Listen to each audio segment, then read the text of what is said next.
तो हमने पहले वाले वीडियो में 18 नंबर तक क्वेश्चन देखे थे। ये NER रेलवे का एक्सपेंडिचर का पेपर है, तो इसका पार्ट 2 हम लोग देख रहे हैं। पार्ट वन के वीडियो में 18 नंबर तक क्वेश्चन देखे थे। अब पार्ट 2 में जो है 18 से आगे देखते हैं। तो 18 से आगे क्वेश्चन नंबर 19 है कि plan head 29 related to. Plan head जो 29 है वो किस चीज़ से रिलेटेड है। आप लोगों को जैसे कि हम बार बार यही बोलते हैं कि जो भी प्लान हेड है और डिमांड नंबर है उसका नाम हम लोगों को पता होना चाहिए। तो इससे क्या होगा कि हमारा बहुत सारे क्वेश्चन जो है बहुत ही ईजिली तरीके से सॉल्व हो जाएगा।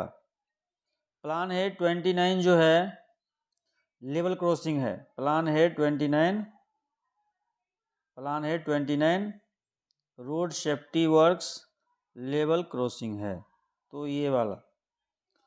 और जो 30 होता है वो इसमें जो लिखा हुआ है A नंबर वाला, तो इसका जो प्लान हेड है वो 30 होता है।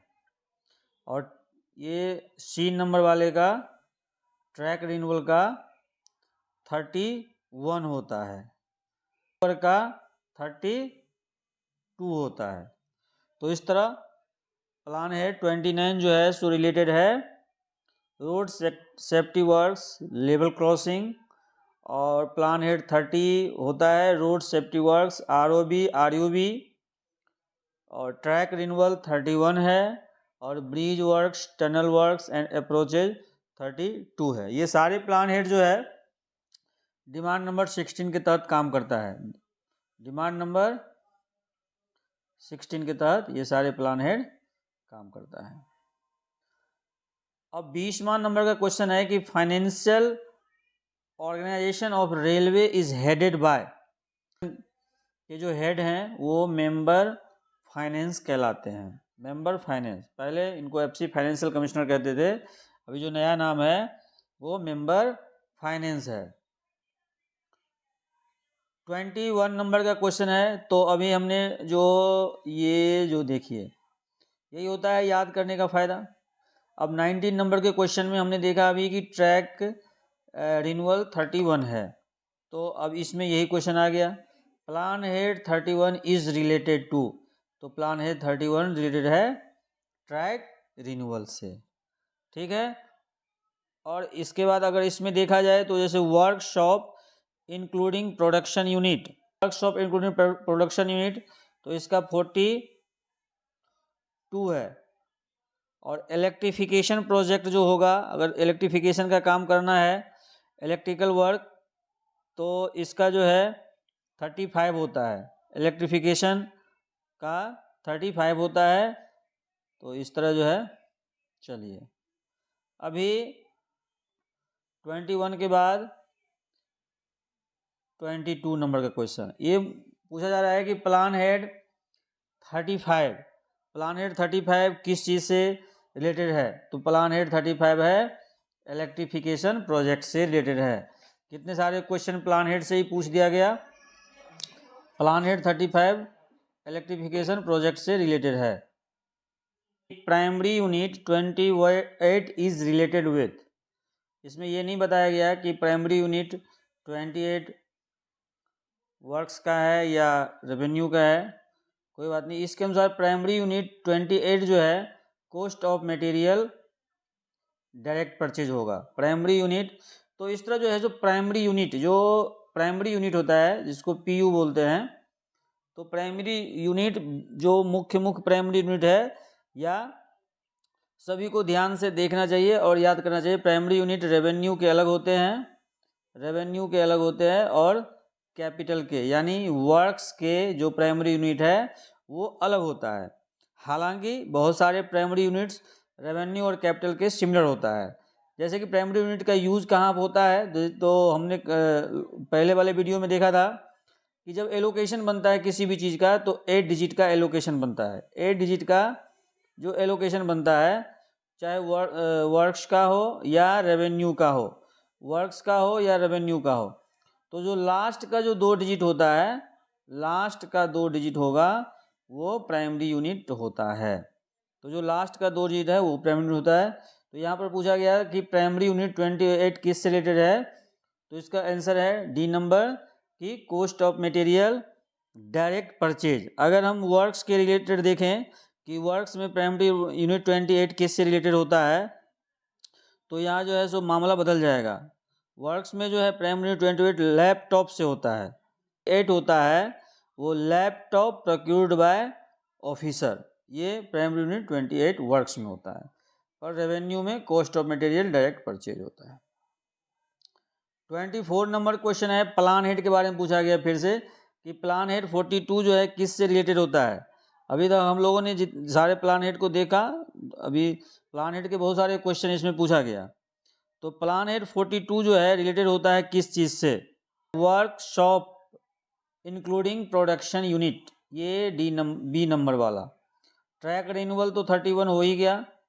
और इलेक्ट्रिफिकेशन प्रोजेक्ट जो होता है, इलेक्ट्रिफिकेशन प्रोजेक्ट 30, इसमें जो डी नंबर का है कॉस्ट ऑफ मटेरियल, इस तरह का कोई प्लान हेड नहीं होता है।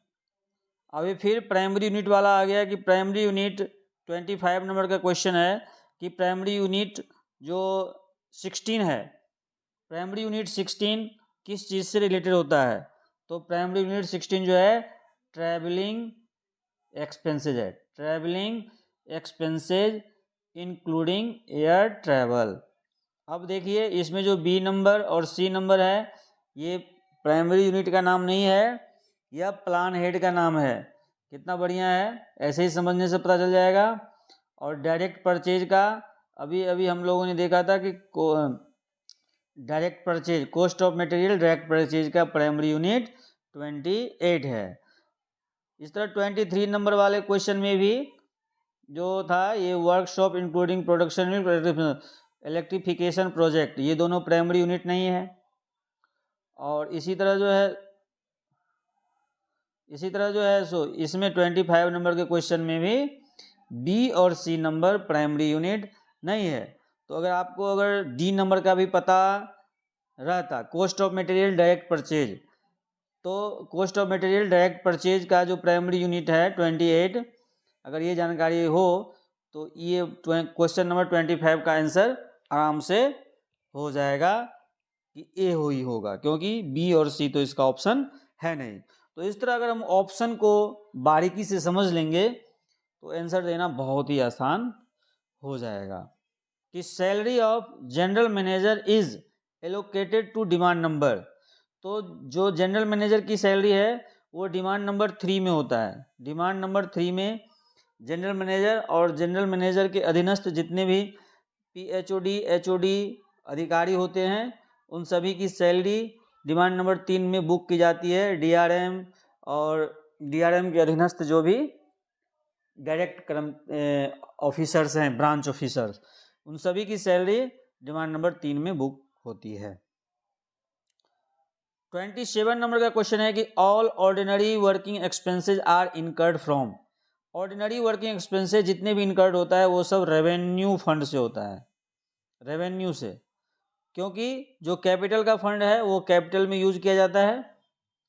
कैपिटल के फंड के बारे में पता है, जैसे कैपिटल है, कैपिटल फंड है, DRF है, DF है, ये सब कैपिटल फंड है। और ये सब रेवेन्यू के फंड होता है जो डिमांड नंबर से प्राप्त होता है। अब ये है 28 नंबर का क्वेश्चन है कि IRCON is abbreviation of, IRCON का एब्रिविएशन क्या है। इरकॉन का जो फुल फॉर्म है इलेक्ट्रॉनिक रिकैंसिलेशन है, और यह एक online transfer transaction web based portal है जो इंट्रोड्यूस हुआ था 1/4/2011 को। इसमें जो है सो दो ट्रांसफ़र जो ट्रांजैक्शन होता है दो कैटेगरी में होता है, एक कैश और एक एडजस्टमेंट। कैश का जो ट्रांजैक्शन होता है वो CO7 के जरिए ट्रांसफ़र किया जाता है एक रेलवे से दूसरे रेलवे के बीच। और एडजस्टमेंट ट्रांजैक्शन जो ओरिजिनेट किया जाता है थ्रू JV के द्वारा, जनरल वाउचर के द्वारा एडजस्टमेंट का ट्रांसफ़र होता है। तो ये सारा प्रोग्राम जो है इरकॉन के थ्रू सब किया जाता है। अगला क्वेश्चन है 29 नंबर में कि पीएल नंबर क्या है। PL number of stock item consist of. PL number में कितने नंबर कंसिस्ट होता है, तो पीएल नंबर में 8 डिजिट होता है। पीएल नंबर में 8 डिजिट होता है। अभी जैसे पूछे कि भाई रेवेन्यू एक्सपेंडिचर के एलोकेशन कितने डिजिट के होते हैं, तो रेवेन्यू एलोकेशन के एक्सपेंडिचर एलोकेशन 8 डिजिट का होता है। कैपिटल के भी 8 डिजिट का होता है, यानी रेवेन्यू का 8, कैपिटल का 8 और पीएल नंबर भी 8 डिजिट का ही होता है। अब पीएल नंबर जो 8 डिजिट का होता है उसमें क्या क्या होता है, तो इसमें जो शुरू के जो 2 डिजिट है उसको बोलते हैं ग्रुप बना हुआ है सामानों का, जो स्टोर में सामान का ग्रुप बना हुआ है। तो शुरू के 2 डिजिट होगा ग्रुप, फिर जो 2 डिजिट होगा वो होगा सब ग्रुप और उसके बाद जो 3 डिजिट होगा वो होगा आइटम का नंबर, और लास्ट का जो डिजिट होगा आइटम 8वां नंबर वो होगा चेक डिजिट बोलते हैं उसको। इससे पता चलता है, जैसे चेक करना होगा कि पीएल नंबर सही है या गलत है, तो उसको जो चेक करने का जो मॉड्यूल है उसको मॉड्यूल 11 बोलते हैं। 30 नंबर का क्वेश्चन है कि repair and maintenance of electric locomotive charge to demand number. जो इलेक्ट्रिक लोकोमोटिव का डिमांड नंबर है वो क्या है। रिपेयर और maintenance of electric locomotive charge to demand number 5 है। इसका जो डिमांड नंबर है वह 5 है। सभी डिमांड नंबर का नाम जानना याद रखना है। इसमें डिमांड नंबर 4 जो होता है, जैसे अगर रिपेयर मेंटेनेंस की बात करें सिर्फ, तो रिपेयर मेंटेनेंस में डिमांड नंबर 4 जो है repair and maintenance of permanent way and works होता है। Demand number 5 repair and maintenance of motive power होता है। Demand number 6 repair and maintenance of carriage and wagons होता है। और डिमांड नंबर 7 जो है repair and maintenance of plant and equipment होता है। यानी 4 डिमांड जो है रिपेयर एंड मेंटेनेंस से रिलेटेड है, 4, 5, 6 और 7। तो रिपेयर मेंटेनेंस से रिलेटेड अगर कोई क्वेश्चन आए तो 4, 5, 6, 7 में ही मतलब दिमाग लगा के याद करके उसका सही से आंसर दे देना। इस तरह भी याद किया जा सकता है। 31 नंबर का क्वेश्चन है कि the performance of inventory management is indicated by. जो इन्वेंट्री मैनेजमेंट होता है तो उसके लिए क्या इंडिकेशन है, उसको बोलते हैं turn over ratio. Turn over ratio का अगर फार्मूला पूछा जाए कि टर्न ओवर रेशियो का क्या फार्मूला होता है, तो टर्न ओवर रेशियो का जो फार्मूला होगा वो होगा ratio of store balances at the end of financial year to total issue during the year. मतलब ऐसे कह सकते हैं जो भी क्लोजिंग बैलेंस रहेगा और उसको इशू कितना इशू हुआ और मल्टीप्लाई 100, तो इससे जो है सो टर्न ओवर रेशियो का फार्मूला निकल जाएगा। Store balance as on 31 March divide by total issue during the year और मल्टीप्लाई 100, तो होता है turnover ratio. Store balance में क्या क्या हो सकता है, तो स्टोर इन स्टॉक हो सकता है, स्टोर इन ट्रांजिट हो सकता है, परचेज सस्पेंस हो सकता है, सेल्स सस्पेंस हो सकता है और स्टॉक एडजस्टमेंट अकाउंट हो सकता है। टर्न ओवर रेशियो क्या है, तो turn over ratio is efficiency indicator है फॉर इन्वेंट्री मैनेजमेंट का। Ratio of store balance eight the end of financial year divided by total issue during the year, और इसको एक्सप्रेस किया जाता है परसेंटेज में। अगर लोअर रेशियो होगा, lower the ratio better the health of inventory management of a railway, और अगर हायर है तो बढ़िया नहीं है। नॉर्मली टर्न ओवर रेशियो जो है in commercial firm other than railway is calculated as below. तो उसका क्या है कैलकुलेट करने का कि total sales during the year और divide by average inventory during the year. चलिए अभी 32 नंबर का क्वेश्चन है repair and maintenance of railway quarter is allocated to demand number. तो डिमांड नंबर 11 है। स्टाफ वेलफेयर से रिलेटेड जो भी खर्चा होता है वो डिमांड नंबर 11 में होता है। 33 नंबर का क्वेश्चन है कि exchequer control is concerned to control. Exchequer control जो है किस चीज से कंसर्न है? एक्सचेकर कंट्रोल जो है cash out go, cash out go से रिलेटेड है। एक्सचेकर कंट्रोल क्या है? तो हम इसके बारे में जानते हैं कि exchequer control a mechanism for concurrent regularization of cash outgo by each disbursing officer against the cash content of the budget allotment। जो भी बजट अलॉटमेंट होता है और उसमें जो कैश कंटेंट है उसको रेगुलराइजेशन करने का एक मैकेनिज्म है। और यह इसके क्या ऑब्जेक्ट्स हैं? तो इसके ऑब्जेक्ट्स हैं enable the government to regulate the flow of cash in term of way and means position. Railway में एक्सपेंडिचर को दो पार्ट में डिवाइड किया गया है।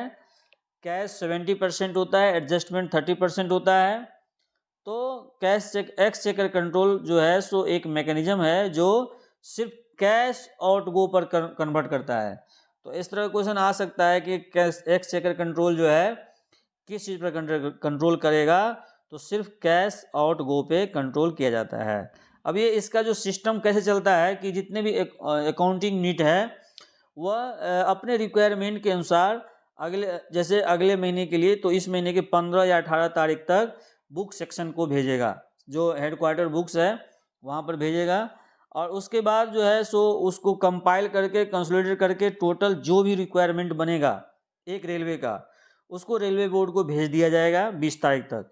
और फिर रेलवे बोर्ड जो है कैश ऑथराइजेशन के थ्रू आजकल वेबसाइट पे ही दिख जाता है 1 और 2 वर्किंग डे में सभी रेलवे को कैश ऑथराइजेशन दे दिया जाता है कि आप इतना इतना एक्सपेंडिचर कर सकते हैं। इस तरह जो है इसका एक मैकेनिज्म चलता है एक्सचेकर कंट्रोल का। अगला क्वेश्चन है कि performance guarantee for works contract can be submitted with in. कितने दिन में परफॉर्मेंस गारंटी सबमिट करना होता है? तो इसका जो टाइम पीरियड है वो 60 डेज है। 60 डेज के बाद जो है वो टेंडर ही फोरफिटेड हो जाता है। 60 डेज के बाद टेंडर को निरस्त कर दिया जाएगा। परफॉर्मेंस गारंटी के बारे में जो है कि जो जानकारी है आपको परफॉर्मेंस गारंटी के बारे में जानकारी general condition of contract GCC के क्लॉज नंबर 16 और 4 में है।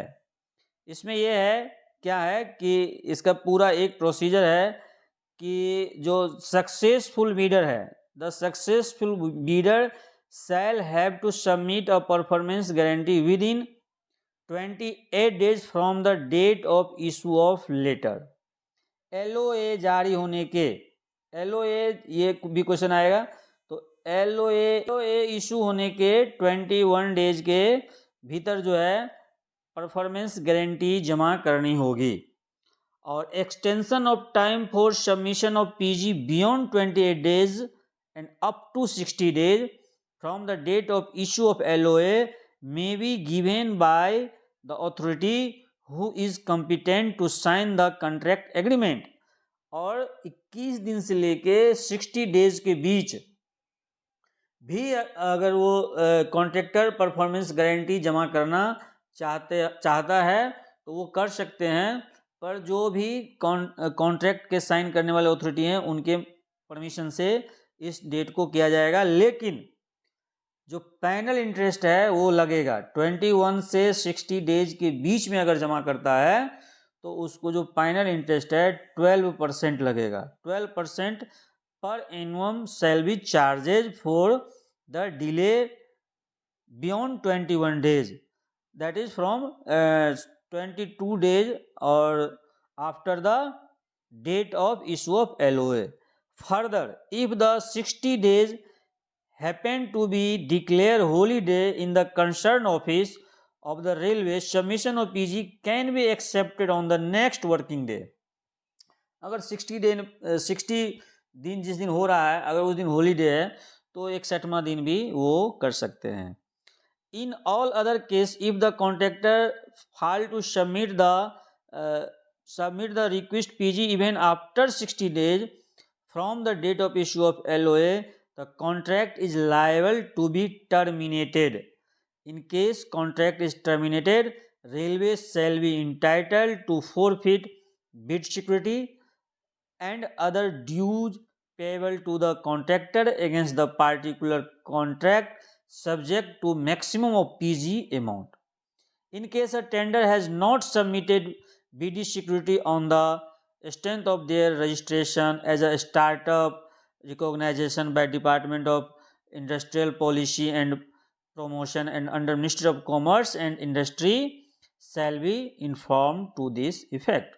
जहाँ पर नहीं जमा किया गया उनको इन्फॉर्म कर दिया जाएगा।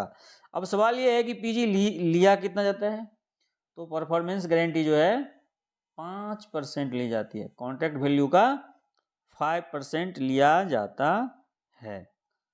तो इस तरह जो है सो हम लोग परफॉर्मेंस गारंटी के बारे में डिटेल्स से जान लिए। अगला क्वेश्चन है 35 नंबर का, capital expenditure is booked to demand number. जितने भी कैपिटल एक्सपेंडिचर होता है वो सब डिमांड नंबर 16 में बुक होता है। डिमांड नंबर 16 के तहत विभिन्न प्लान हेड में काम होता है।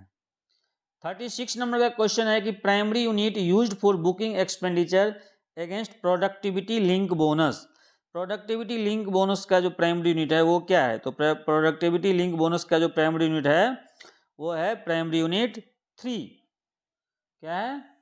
3। जैसे सैलरी का 1 है, डीए का 2 है और पीएलवी का 3 है और एचआरए का 4 है।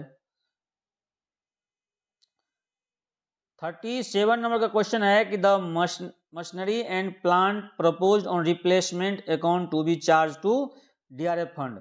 जितने भी रिप्लेसमेंट